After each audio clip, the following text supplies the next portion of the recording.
Hello everyone, welcome to my channel Joy classes.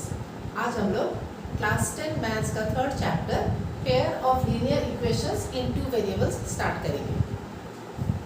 आप लोग जानते हैं कि लीनियर इक्वेशंस अगर दिया हुआ है तो उसका ग्राफ बनाने से कैसा लाइन मिलता है? Straight line. ठीक है। अब अगर पेयर ऑफ लीनियर इक्वेशंस है, मतलब दो इक्वेशंस है, तो एक ही ग्राफ में अगर ड्रॉ करेंगे तो तीन कंडीशंस हो सकता है ना। एक, या तो दोनों लाइन जो है वो इंटरसेक्ट करेंगे, या तो दोनों लाइन जो है दे विल बी पैरेलल, या तो एक ही लाइन बनेगा दोनों इक्वेशंस के लिए। मतलब क्या है? दे विल कोइंसाइड, है ना। मतलब दो इक्वेशंस है, अगर ग्राफ ड्रॉ करें दोनों एक ही लाइन में आ जा रहा है ना। तो ये तीन कंडीशंस हो सकता है। अब हम लोग कुछ ग्राफ्स ड्रॉ करेंगे और देखेंगे कि कौन से कंडीशंस के लिए ये तीनों अप्लाई होते हैं। कोई भी इक्वेशन हम लोग ले लेते हैं। एक ले लेते हैं 2x + 3y - 5 = 0। ठीक है। अब इक्वेशन को ग्राफ में प्लॉट करने के लिए हम लोग क्या करते हैं? इस तरह टेबल बना लेंगे, है ना। यहाँ से हम लोग y के लिए करेंगे ना, y = 5 - 2x/3 हो जाएगा। ठीक है। इसी से हम लोग y को इक्वेट करते हैं कि y क्या हो जाएगा? -5 उस साइड चला जाएगा, +5 - 2x और 3 जो है वो डिवाइड 5 - 2x/3। तो यहाँ हम लोग y के लिए 5 - 2x/3। अब हम लोग टेबल बना लेते हैं। कम से कम हम लोग को दो वैल्यूज चाहिए। अब यहाँ देखिए, अगर x = 1 पुट करेंगे, है ना, अगर x 1 पुट करेंगे तो 5 - 2 = 1 2, है ना। 5 - 2 3, 3 / 3 1 हो जाएगा। ठीक है। अब अगर 2 पुट करेंगे, 2 2 = 4, 5 - 4 हो जाएगा 1, 1/3, तो फ्रैक्शन आ जाएगा। तो हम लोग उस तरह से सोचेंगे ताकि होल नंबर में वैल्यू आए y का। 2 की जगह अगर हम लोग -2 पुट करें, है ना, ये -2 है, -2 × -2, तो it will be 4 + 4, 5 + 4 will become 9, 9/3, that will be 3। तो हम लोग x की जगह -2 पुट कर देते हैं। अब इसको हम लोग ग्राफ में ड्रॉ कर सकते हैं। x, ये ग्राफ ये बना हुआ है ग्राफ पेपर का, है ना। तो इसमें x का 1, y का 1, तो ये इस तरह से लाइन जाएगा, तो यहाँ पे हम लोग को मिलेगा पॉइंट। ठीक है। x का -2, ये -2 है, y का 3, ये -2, ये वर्टिकल लाइन इस तरह से जाएगा यहाँ पे, और ये ये 3 है, तो y का 3 यहाँ पे इंटरसेक्ट हो रहा है, तो यहाँ पे हम लोग को यहाँ पर ये पॉइंट मिल जाएगा। इस तरह से हम लोग ये लाइन जो ड्रॉ करेंगे,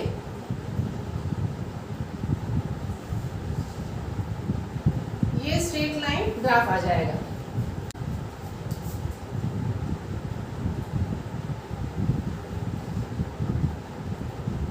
ये ग्राफ हो गया 2x + 3y - 5 = 0। ठीक है। अब हम लोग एक दूसरा ग्राफ बनाते हैं। नेक्स्ट इक्वेशन हम लोग ले लेते हैं 3x + 2y - 7 = 0। अब इसको भी सॉल्व करते हैं। x y हो जाएगा 7, उधर हो जाएगा 7 - 3x/2। अब इसके लिए सॉल्व करके देखते हैं क्या क्या वैल्यूज हम लोग ले सकते हैं। अगर यहाँ हम लोग x = 1 लें तो 7 - 3 दैट विल बी 4, 4/2, तो होल नंबर आ रहा है ना। तो x 1 लेने से y का भी हम लोग को होल नंबर मिल रहा है। अब इसके बाद देखिए, अगर हम 2 लेंगे, 0 पुट करके भी हम लोग देख सकते हैं। 0 लेने से क्या आएगा? फ्रैक्शन में आ जाएगा, 7/2, है ना। तो 0 ले लेते हैं। 2 लेने से 3 2 = 6, 7 - 6 1/2, वो भी फ्रैक्शन में आ रहा है।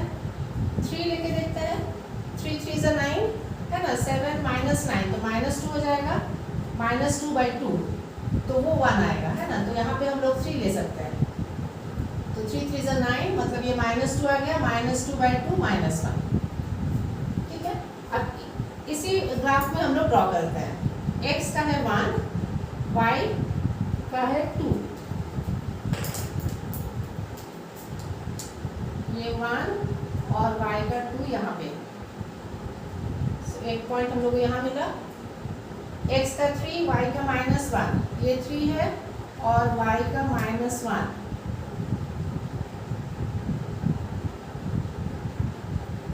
ये 3 और -1 यहाँ पे आ रहे हैं। तो अब ये लाइन जो ड्रॉ करेंगे तो हम लोग को ये इंटरसेक्टिंग लाइन मिल गया है ना। ये लाइन जो है दिस इज 3x, ये है 3x प्लस 2y -7 है ना इक्वल टू 0, ये लाइन है। और ये है 2x plus 3y -5 equal to 0। ये दोनों अलग अलग इक्वेशंस का हमको यहाँ पे पेयर ऑफ इक्वेशंस का एक मिला यहाँ। These are intersecting lines. अब हम लोग देखते हैं, एक और इक्वेशन लेते हैं, एक इसी को रखते हैं 2x प्लस 3y -5। यहाँ इस ग्राफ में प्लॉट करते हैं ना। इसी को एक बार फिर से करते हैं। 1 1, ये 1 है और यहाँ पे 1,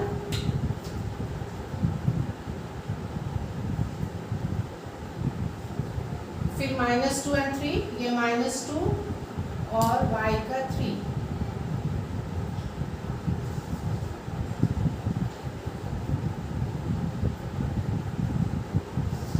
तो यहाँ हम लोग को मिला पॉइंट और ये स्ट्रेट लाइन ड्रॉ कर देंगे।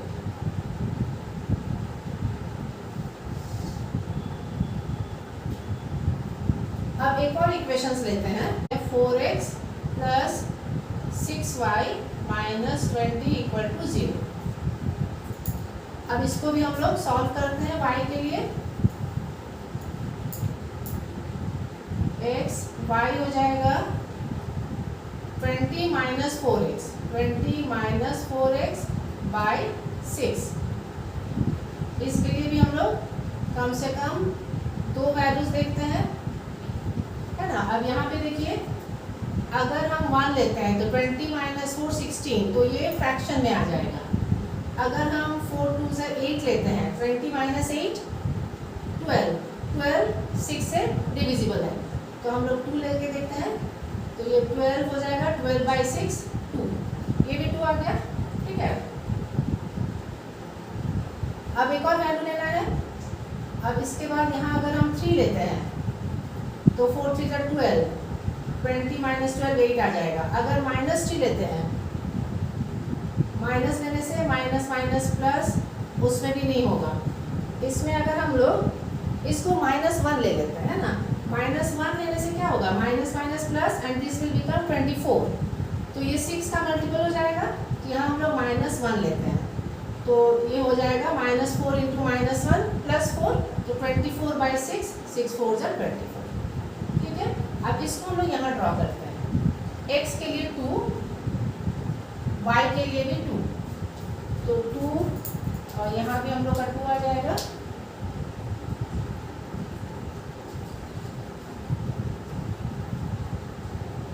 थोड़ा यहाँ आ रहा है, ये आ गया पॉइंट। फिर है -1 4, ये -1 और इधर है 4, यहाँ है 4 है ना। इस -1 के लाइन में इधर -4 यहाँ आ जा रहा है। अब इसको अगर हम लोग ड्रॉ करते हैं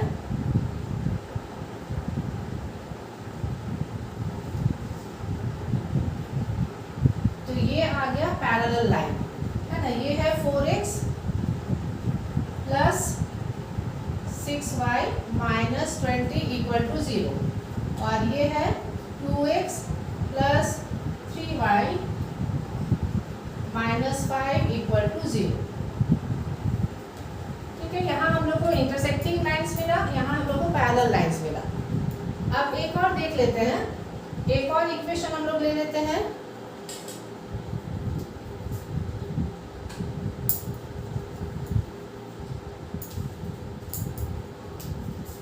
ले लेते हैं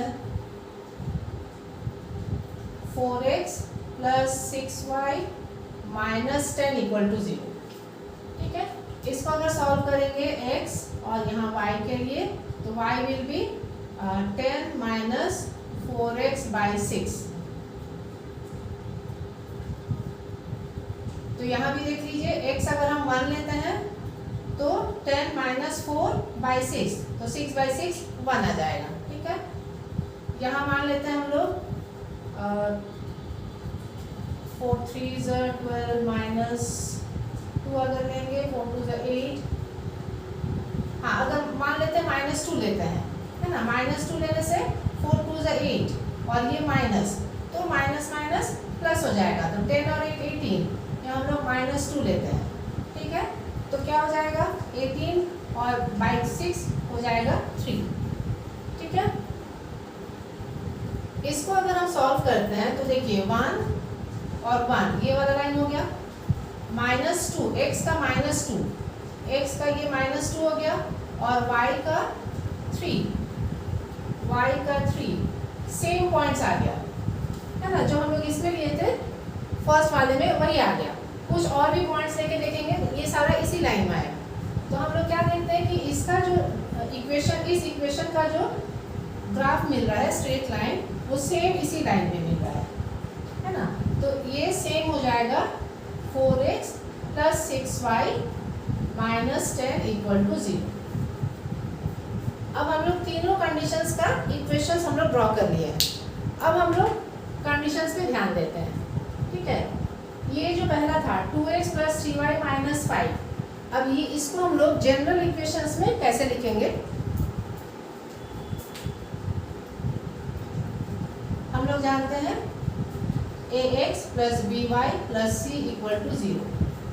ये जनरल इक्वेशन है, लीनियर इक्वेशन के लिए, है ना, जनरल फॉर्म है। अब दो पेयर्स है तो हम लोग a1 b1 और c1 ले लेते हैं। ठीक है, उसी तरह हम लोग a2x plus b2y plus c2 equal to 0, इस तरह से जो अलग अलग इक्वेशन है उसको हम लोग शो करेंगे। अब इसको हम लोग कंपेयर करते हैं फर्स्ट इक्वेशन से। हमारा first equation 2x plus 3y minus 5 है। ठीक है, अब यहाँ से हम लोग देखें कि a1 जो है दैट इज 2, है ना। अगर हम a1x प्लस b1y ले, b1 है 3, c1 है 5। ठीक है, अब ये जो इक्वेशन था 3x प्लस 2y माइनस 7, तो इसको हम लोग a2x b2y और c2 ले लेते हैं। तो a2 क्या हो जाएगा, a2 यहाँ पे 3 है, b2 2 है, और c जो है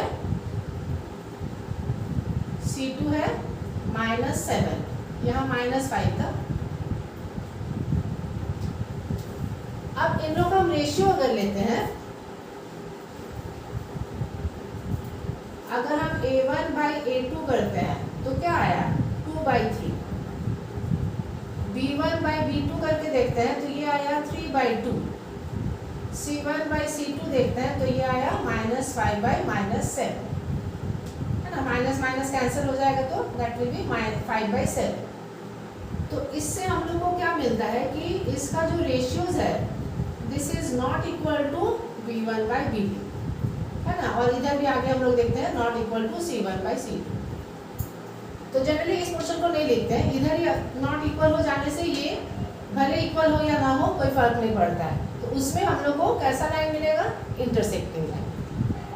ठीक है, अब देखिए, अब दूसरा इक्वेशन हम लोग देखते हैं।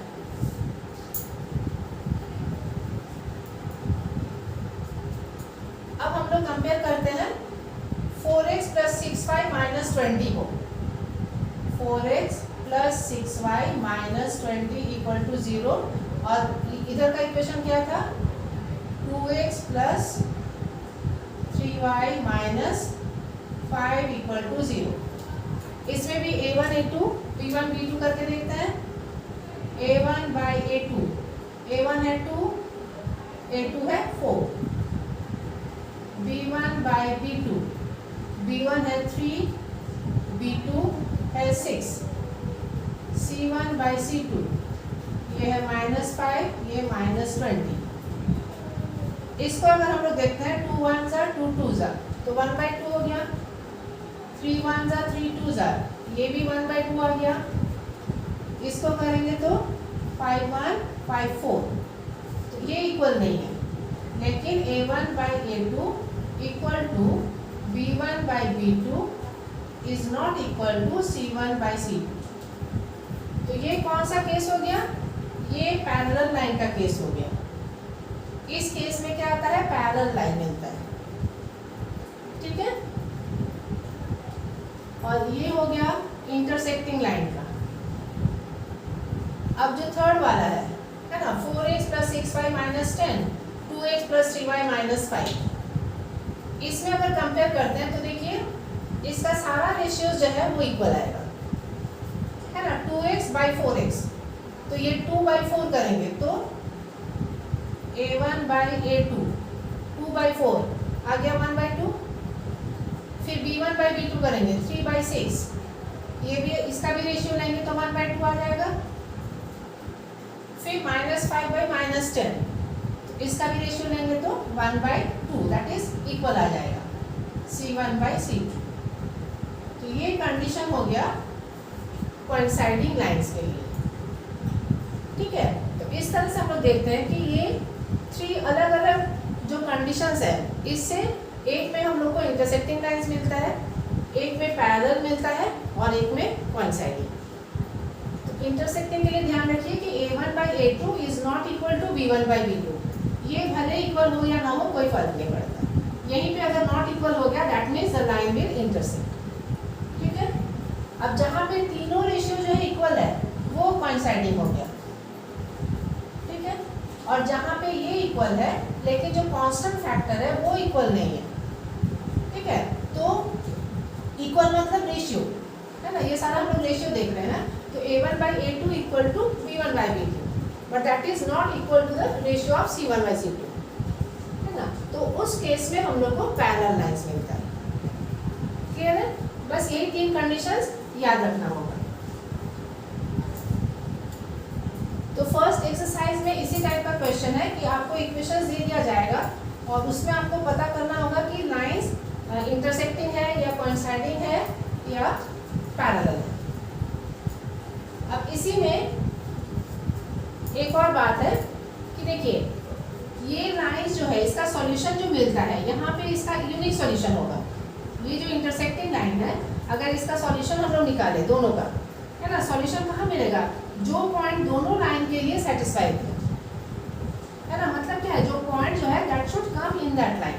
तो ये वाला जो पॉइंट है ये इस लाइन में भी आ रहा है और इस लाइन में भी आ रहा है, तो ये हो जाएगा सॉल्यूशन फॉर दीज 2 लाइंस, ठीक है। तो इसके लिए यूनिक सॉल्यूशन मिलता है ना, एक सॉल्यूशन मिलता है विच इज उसी को यूनिक सॉल्यूशन। अब जो पैरेलल लाइन है इसमें कोई सॉल्यूशन है? दोनों के लिए कोई सॉल्यूशन नहीं है। सॉल्यूशन मतलब क्या है? जो इसमें इस लाइन के लिए जो पॉइंट्स इस लाइन में है दोज आर द सॉल्यूशंस।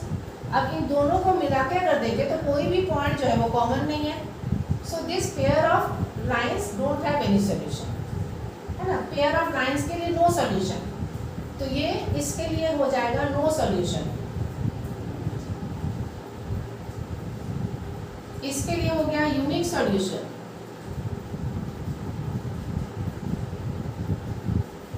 और जो कोइंसाइडिंग लाइन है, एक ही लाइन में दोनों आ रहा है, उसमें क्या हो जाएगा? इनफाइनाइट सॉल्यूशंस, है ना। ये सारा पॉइंट जो है जो इस लाइन में है वो दूसरे लाइन में भी है, तो इसमें इनफाइनाइट सॉल्यूशंस है ना। तो जो कोइंसाइडिंग है इसके लिए है इनफाइनाइट सॉल्यूशंस।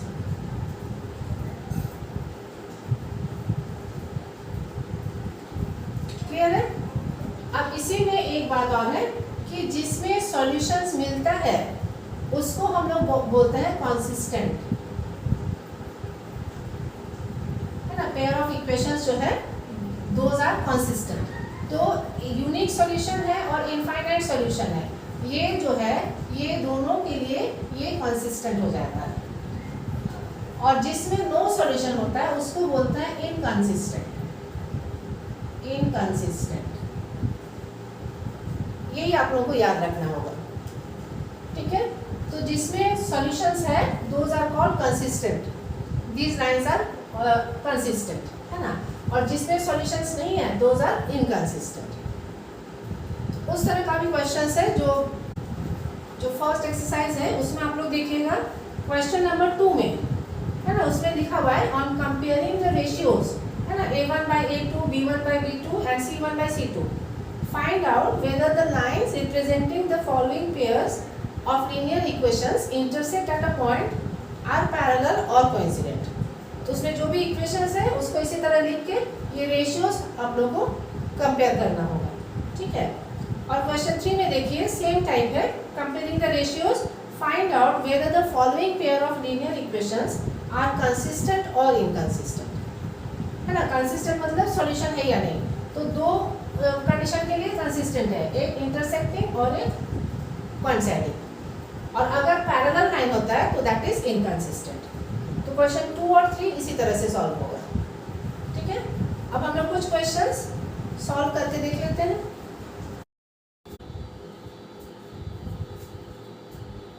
तो हम लोग अभी NCERT exercise 3.1 NCERT exercise 3.1 solve करेंगे, ठीक है। अब देखिए क्वेश्चन 1 में क्या है, form the pair of linear equations in the following problems. अब इक्वेशन फॉर्म करना सेंटेंस से है ना, उसको थोड़ा समझ लीजिए। क्या दिया हुआ है, 10 students of class 10 took part in mathematics quiz. If the number of girls is 4 more than the number of boys, find the number of boys and girls. तो यहाँ हम लोग नंबर ऑफ बॉयज और गर्ल्स को x और y मान लेते हैं। Number of boys equal to x let कर लीजिए एंड नंबर ऑफ गर्ल्स को y कर लीजिए। अब सेंटेंस से समझिए, 10 स्टूडेंट्स है मतलब टोटल स्टूडेंट्स 10 है, तो x plus y equal to 10, ये अकॉर्डिंग टू क्वेश्चन है ना। यही इसी से हम लोग को एक इक्वेशन मिल गया। हम लोग को दो इक्वेशंस निकालना है, तो ये एक निकल गया, इसको इक्वेशन 1 कर दीजिए। इसके बाद देखिए if the number of girls is 4 more, तो नंबर ऑफ गर्ल्स क्या है, नंबर ऑफ गर्ल्स y है, y number of girls is मतलब इक्वल टू 4 मोर मतलब addition, 4 more than the number of boys है x। ये हो गया सेकंड इक्वेशन। इसी को रीअरेंज करके भी लिख सकते हैं, x को अगर इधर ले आएंगे तो y minus x equal to 4, equation 2। अब इसका आप लोग ग्राफ बना के सॉल्व कर सकते हैं, है ना। आगे ग्राफ बनाना है। क्वेश्चन 2 देखिए, ये फर्स्ट क्वेश्चन का ही नंबर 1 था, उसी का number 2। 5 pencils and 7 pens together cost ₹50, whereas 7 pencils and 5 pens cost ₹46. Cost of 1 pencil and 1 pen निकालना है, तो इसमें भी हम लोग लेट cost of 1 pencil इसको ₹x मान लेते हैं and cost of 1 pen equal to ₹y मान लेते हैं, ठीक है। अब फिर से क्वेश्चन पढ़कर हमको इक्वेशन बनाना है। फर्स्ट में क्या दिया हुआ है, फर्स्ट स्टेटमेंट में 5 pencils and 7 pens together cost ₹50। अब एक पेंसिल का अगर x है तो 5 पेंसिल्स का 5x हो जाएगा। तो फिर से हम लोग लिख लेते हैं according to question 5x plus 7 pen है ना, तो एक पेन का y है, 7 पेन का 7y कॉस्ट हो जाएगा। टोटल कॉस्ट कितना है 50। ये हो गया इक्वेशन 1। उसी तरह एक और इक्वेशन बन जाएगा, वेयर 7 पेंसिल्स, पेंसिल का x है तो 7x प्लस 5 पेन्स तो 5y टुगेदर कॉस्ट ₹46। ये हो गया सेकेंड इक्वेशन। अब इसमें से आप लोगों को फिर से ग्राफ बनाना है ना। जैसा हम लोग ग्राफ बनाते हैं, टेबल बना लेंगे x और y का, ठीक है, और उस हिसाब से हम लोग निकाल लेंगे x का वैल्यू पुट करके y का क्या वैल्यू होगा, उस तरह से हम लोग को ग्राफ बना लेना होगा, ठीक है। अब क्वेश्चन 2 देखिए, on comparing the ratios A1/A2, B1/B2 and C1/C2, हम लोग को निकालना है कि following pairs of linear equations intersect at a point, मतलब इंटरसेक्टिंग है या नहीं, पैरेलल है या कोइंसिडेंट है, ठीक है। तो इसमें मेनली आपको इक्वेशन देख लेना होगा कि इक्वेशन जो है A X plus B Y plus C के फॉर्म में होना है। तो क्वेश्चन 2 में देखिए सारा जो इक्वेशंस दिया हुआ है इसी फॉर्म में है, ठीक है। तो इसी तरीके से लिख के आपको A1 A2 B1 B2 compare करके निकाल लेना है। क्वेश्चन 3 देखते हैं।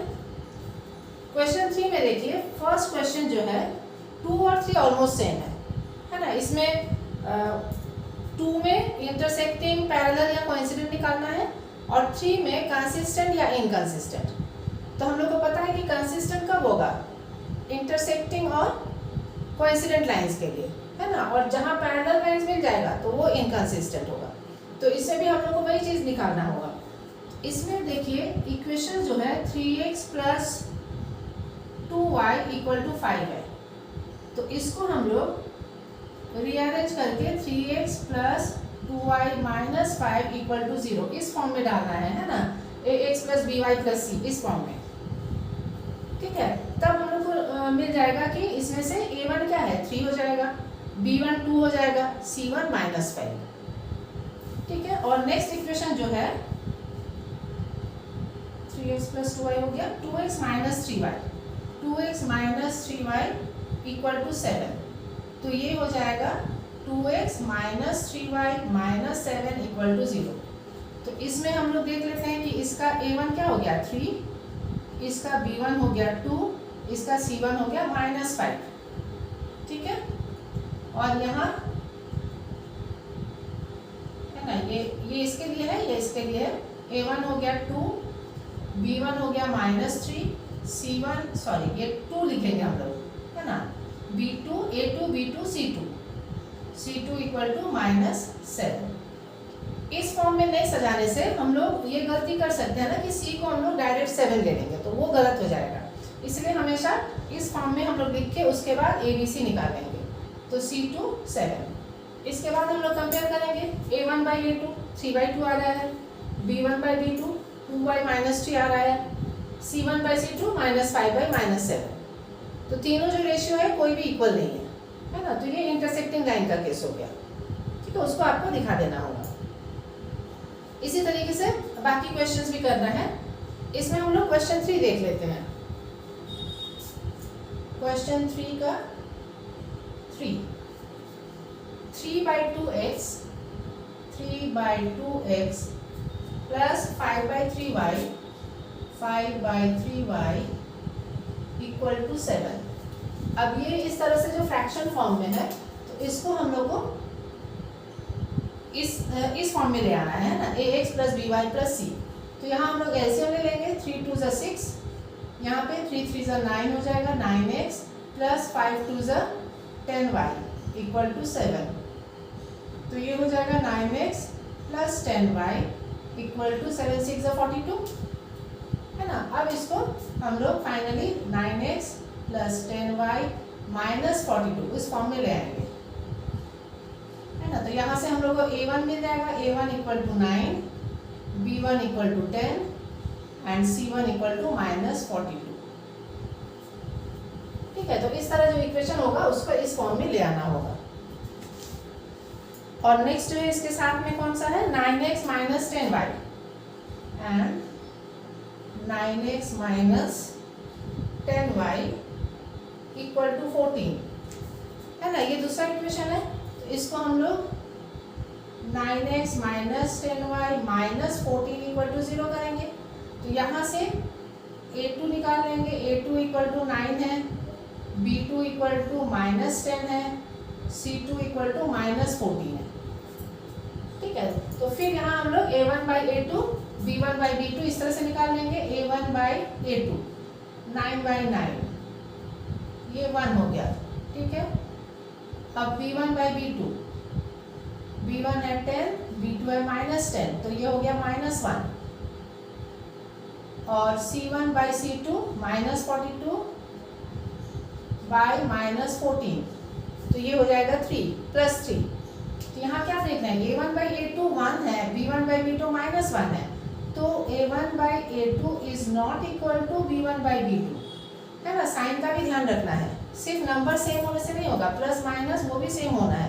1 इज नॉट इक्वल टू -1, तो ये दोनों इक्वल नहीं है। तो ये फिर से इंटरसेक्टिंग लाइन का इक्वेशन हो गया, है ना। तो दिस इज कंसिस्टेंट, ठीक है। जहाँ a1/a2 इक्वल टू b1/b2 है, that means is not equal to b1/b2, that is intersecting lines, तो ये कंसिस्टेंट होगा। अब इनकंसिस्टेंट वही होगा जहाँ पैरेलल लाइन होगा, मतलब a1/a2 equal to b1/b2 not equal to c1/c2, है ना, वो हो जाएगा पैरेलल लाइन। तो वैसा केस इसमें क्वेश्चन नंबर 2 में है, 2x माइनस 3y, है ना। क्वेश्चन 2 में देख लीजिए, 2x minus 3y equal to 8 है, 4x minus 6y equal to 9 है। देखिए 2 का डबल 4 है, उसी तरह -3 का डबल -6 है, तो a1/a2 इक्वल टू b1/b2 हो गया। और इधर c और जो है 8 और 9, तो they are not equal to this a1/a2 और b1/b2, तो वो हो जाएगा इनकंसिस्टेंट, वो पैरेलल लाइन का केस हो गया। क्लियर है। अब जैसा इस तरह ये क्वेश्चन 3 किए हैं, उसी तरीके से क्वेश्चन 5 भी होगा, ठीक है। क्वेश्चन 4 इजी है, उसको बस सजा लेना होगा। क्वेश्चन 4 जो है उसको 5x minus 3y minus 11 equal to 0 कर लेना है, और इधर -10x प्लस 6y माइनस 22 है, उसको इधर लाएंगे तो +22 हो जाएगा, +22 इक्वल टू 0। बस इसी को रीअरेंज करके आप a1 a2 b1 b2 और c1 c2 निकाल दीजिएगा, है ना। और उसी से हम लोग को निकल जाएगा ये 5/-10 1/2 आ जाएगा माइनस, है ना। यहाँ भी 3/6, तो ये भी -1/2 आ रहा है, तो a1/a2 इक्वल टू b1/b2 हो रहा है। और ये -11/22, तो ये भी -½ आ रहा है, तो तीनों इक्वल हो रहा है। इस केस में a1/a2 equal to b1/b2 equal to c1/c2, ये कोइंसाइडिंग लाइंस का केस है, तो ये भी कंसिस्टेंट है। क्लियर है। तो क्वेश्चन 2 और 3 इसी तरीके से कर लेना होगा। क्वेश्चन 4 भी वही है, क्वेश्चन 4 भी हमको इसी तरीके से सजा लेना होगा, है ना। क्वेश्चन 4 में देखिए x plus y equal to 5, उसको x plus y minus 5 equal to 0 कर लेना है। और उसी तरह 2x plus 2y equal to 10, तो 10 को इधर लाके -10 इक्वल टू 0 कर लेना है। अब नेक्स्ट हम लोग देख लेते हैं question 5।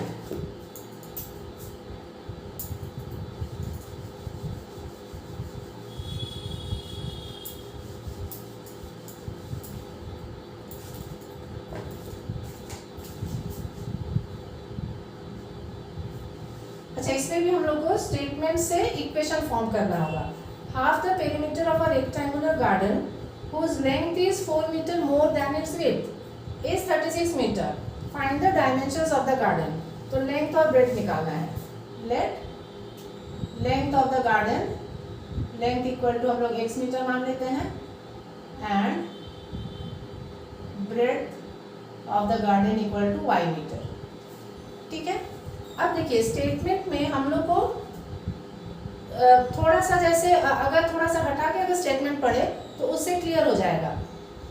Half the perimeter of a rectangular garden, उसके बाद जो पार्ट है उसको अगर हटा के पढ़े तो इज 36 मीटर, वो हो जाएगा पेरीमीटर वाला इक्वेशन।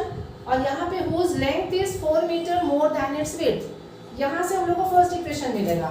लेंथ क्या है x, इज मतलब equal to 4 metre more than its width, मतलब 4 प्लस विड्थ क्या है y, ये इक्वेशन 1 हो गया, है ना। तो इसको इक्वेशन हम लोग 1 दे देंगे। और अब इसके बाद फिर से देखिए, half the perimeter of a rectangular garden, perimeter का फॉर्मूला क्या होता है, since perimeter equal to 2x plus y, है ना। हम लोग जानते हैं रेक्टेंगुलर गार्डन का पेरीमीटर 2 लेंथ प्लस ब्रेड्थ, ठीक है। अब इसमें दिया हुआ है half the perimeter of a rectangular garden is 36 metre. According to question, half the perimeter equal to 36 metre, ये है अकॉर्डिंग टू क्वेश्चन। अब पेरीमीटर होता है ये, तो हाफ पेरीमीटर में हाफ इनटू पेरीमीटर के जगह 2x प्लस वाई, ठीक है। This equal to 36। अब यहाँ से देखिए 2 कट जाएगा, तो x plus y equal to 36, ये हो जाएगा इक्वेशन 2। अब दो इक्वेशन मिल गया, इसके बाद हम लोग को ग्राफ हम लोग बना लेंगे इसके बाद। अच्छा, इसमें ग्राफ नहीं बनाना था। Find the dimensions of the garden, तो यहाँ से हम लोग x और y का वैल्यू निकालेंगे। यहाँ जैसे x equal to 4 plus y है, तो इस x के जगह यहाँ पुट कर दीजिए 4 प्लस वाई, है ना। x के प्लेस में हम 4 प्लस वाई पुट कर रहे हैं, तो साथ में प्लस y है, इसको प्लस y कर देंगे इक्वल टू 36। ये हो जाएगा 4 प्लस 2y इक्वल टू 36, तो 2y हो जाएगा, ये 4 उधर जाके माइनस हो जाएगा, 36 माइनस 4 विल बी 32, तो y क्या हो जाएगा 32 divided by 2, that is 16 metre. तो देयरफॉर x क्या हो जाएगा, है ना, x है 4 प्लस वाई, तो 4 प्लस 16, तो 16 प्लस 4 हो जाएगा 20। तो ये आंसर हो गया, है ना, डायमेंशंस ऑफ द गार्डन। अब क्वेश्चन 6 समझ लीजिए। एक इक्वेशन दिया हुआ है, उस हिसाब से हम लोग को बाकी इक्वेशंस फॉर्म करना है।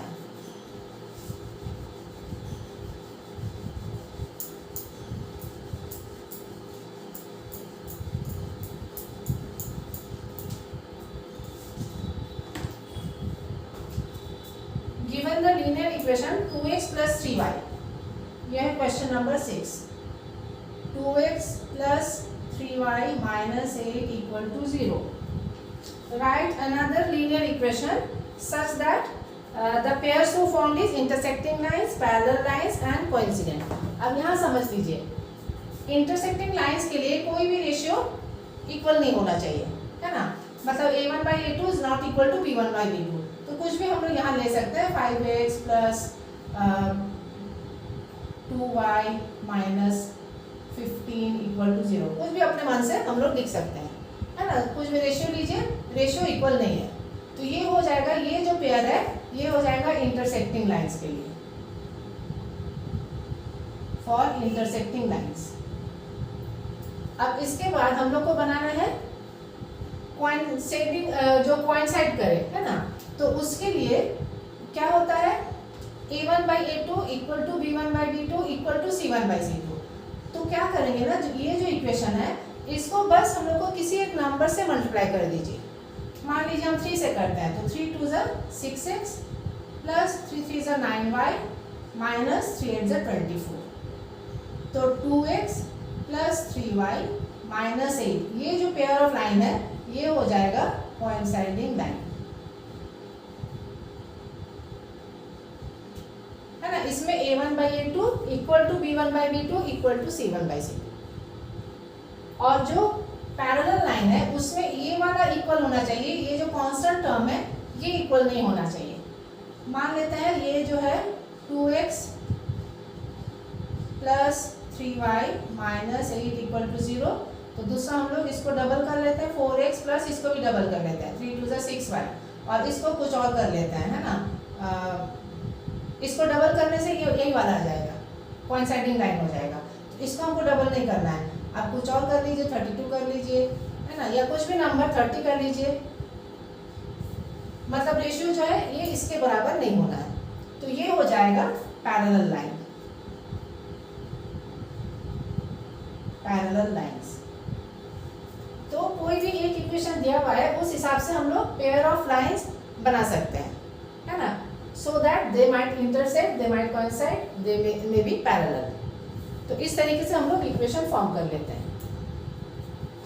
क्वेश्चन 7 में है ड्रॉ द ग्राफ्स, ये ग्राफ्स बनाने का है, आप लोग ग्राफ्स बना लीजिएगा, आपको वो तो मालूम है ही, है ना, किस तरीके से ग्राफ बनाते हैं। और उसमें ट्रायंगल फॉर्म होगा, तो कोई भी जैसे इस तरीके से हम लोग दो लाइन, ये ग्राफ है ना, मान लेते हैं दो पेयर इस तरह से, एक ही आ गया, मान लेते हैं ये तो एक ही लाइन में ये ट्रायंगल फॉर्म हो रहा है, तो मान लेते हैं जैसे इस तरह से कोई लाइन है, तो ये जो है ये और ये एक्स एक्सिस में इस तरह से ट्रायंगल फॉर्म कर रहा है। तो अगर उस तरीके से दिया हुआ है कि हम लोग को एक्स एक्सिस पे जो इंटरसेक्ट करके जो ट्रायंगल बन रहा है उसका वर्टिसेस निकालना है, तो यहाँ का पॉइंट, यहाँ का पॉइंट और ये पॉइंट, जो तीन इंटरसेक्टिंग पॉइंट्स है जो कि ट्रायंगल फॉर्म कर रहा है, उसका कोऑर्डिनेट हमको निकालना होगा। अब समझ लीजिए अगर y एक्सिस में इंटरसेक्ट हो रहा है तो वहाँ x का वैल्यू 0 होगा। इस यहाँ y का जो भी वैल्यू है, मान लीजिए 5 है, तो इसका वैल्यू हो जाएगा 0 5।